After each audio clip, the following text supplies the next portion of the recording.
Gracias por continuar con nosotros en este gobierno. Oye, gobierno de la tal vez. ¿Tú sabes qué, Delgado? ¿Tú sabes por qué? Porque es que yo tengo, Jairo, yo tengo 5 años trabajando en la Z101. 5 años. Gobierno de la tarde. Sí, sí. Y entonces a veces, tú sabes, el pluriempleo. Pero estamos en dinámica económica. ¿Tú sabes Entonces, no, tú ibas a hablar de Magín Díaz. Sí, Magín Díaz. Mira, Y Magín de un Díaz. estudio que encabezó Magín Díaz. Pero Interesante. mira, interesante, Delgado, porque, bueno, Magín Díaz fue el que le encargaron un estudio a propósito de los 57 años, 57 aniversario del Ministerio de Industria, Comercio y MIPYMES. En ese estudio era determinar cuál era la ponderación que tienen los sectores que están bajo la sombrilla de ese ministerio. La ponderación en el PIB, en este caso en el crecimiento del PIB en los años 2021 y 2022. Y tú sabes que, y yo sé que tú conoces mucho eso del Ministerio de Industria y Comercio porque la gente cree que eso solamente tiene que ver con combustible y con hidrocarburos. Y ese es un mega ministerio. Sí, debe ser uno de los ministerios más grandes. Entonces, el estudio determinó que cerca del 60% del crecimiento del PIB durante el 21 y 22 está relacionado con sectores que operan bajo la sombrilla del MIPYME, del Ministerio de Industria y Comercio y MIPYME. ¿Por qué? Miren, la verdad que es muy interesante porque tú sabes que Magín tiene una forma muy peculiar de decir las cosas. Él es un didacta también, y sabe enseñar y es muy sencillo de hablar. Y él mismo cuenta que cuando comenzó a escudriñar, a investigar, junto con el equipo que le asignaron, él se iba dando cuenta que había estado en el Estado desde antes. Muchos años, sí. Porque él fue director de Impuesto Interno, pero antes de eso fue viceministro de Crédito Público. De crédito, viceministro de Hacienda en el Departamento de Crédito Público. Exactamente. Bueno, a él le tocó el asunto Y antes de eso también en el sector eléctrico ha estado vinculado con el sector eléctrico en la CDE. Y él dice que él mismo se sorprende de la cantidad de sectores, empresas, instituciones del Estado, pero también sectores productivos que están relacionados con el Ministerio de Industria, Comercio y MIPYME. Porque él habla, bueno, si tú agarras energía nada más, energía, Delgado, es un sector muy grande. Y cuando hablamos de energía, nos quedamos solo en hidrocarburos. Hidrocarburos en sí es un sector bastante grande. Y nos olvidamos de la minería, y entonces, por ejemplo. La minería que está... Incluso fíjate una cosa que pasa con Industria y Comercio. Industria y Comercio, el sector eléctrico... Sí. El sector eléctrico y el sector minero estaban también bajo la sombrilla de Industria y Comercio. Cuando se creó el Ministerio de Energía y Minas, que es una especie de ministerio infuncional. ¿Cómo así? Sí, porque ese ministerio en términos operativos no tiene... No, ¿cómo hacer? No, te voy a decir por qué. Porque todavía queda en Industria y Comercio, la Dirección de Minería, la Dirección General de Minería. Entonces tú tienes un Ministerio de Energía y Minas, pero que no maneja directamente lo que tiene que ver con las concesiones mineras, porque las concesiones mineras finalmente todavía la da la Dirección de Minería a través de un órgano que es una dependencia del Ministerio de Industria y Comercio. Entonces, Energía y Minas tienen que consultar o ir a Industria y Comercio, a la Dirección de Minería para poder obtener determinadas autorizaciones. Pero ese es otro tema. El asunto es, Jairo, que mira, para que vayamos cayendo en eso. El Indocal, calidad. Sí, el Indocal. Eso de Industria y Comercio. Sí. El Centro de Exportación e Inversión de la República Dominicana. Eso es Industria y Comercio. Proindustria. Proindustria, Industria y Comercio. Proconsumidor, eso es Industria y Comercio. ¿Cómo se llama? Competitividad, también Industria y Comercio.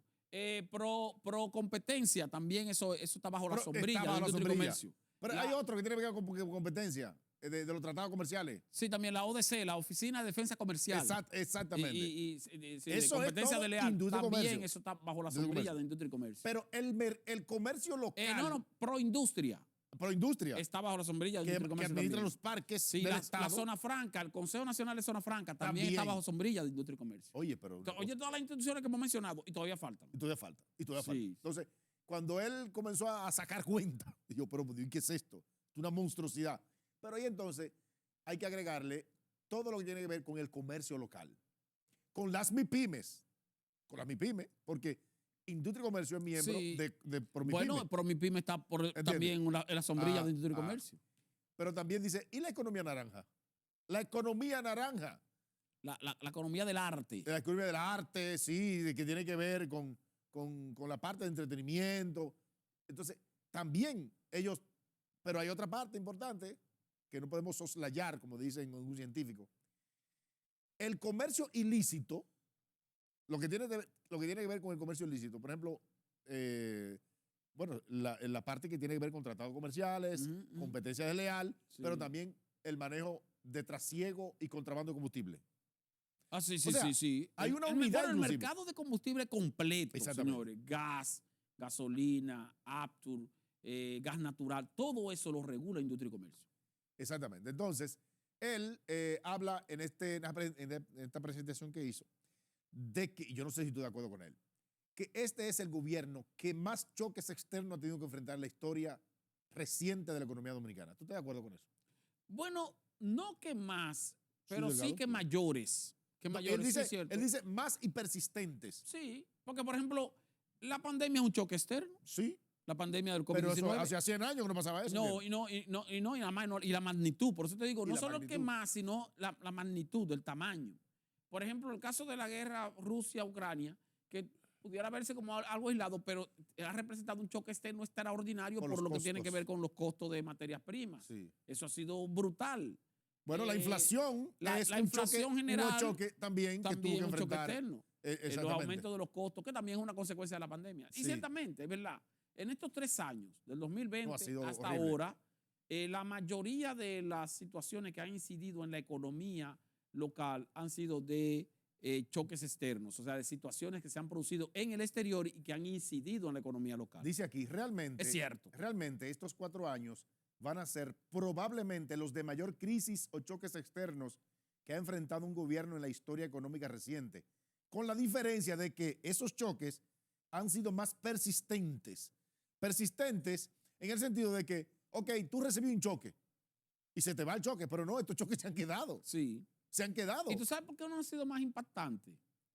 Porque han sido choques externos que han incidido en prácticamente todo el mundo. Sí. Porque a veces hay choques externos que afectan a una región, por ejemplo, o a 2 o 3 No, países. pero aquí nadie se Y ha salvado. entonces, pero entonces, cuando es así, es peor. ¿Por qué Sí. es peor? Porque tú tienes entonces una situación particular que ha afectado a tu país de manera particular. Un choque externo, por ejemplo, cuando se hizo el levantamiento de que entró que se terminó, vamos a decir, el tratado libre de aranceles, que entonces permitió la entrada de China, de productos chinos a Estados Unidos. Eso fue un choque externo para la República Dominicana y para varios países de Centroamérica que tenían zona franca. Sí. Eso fue en 2006, 2007, más o menos, 2005, 2006, más o menos por ahí. Sí. Entonces tú tienes ahí un choque externo, pero es particular, de una región.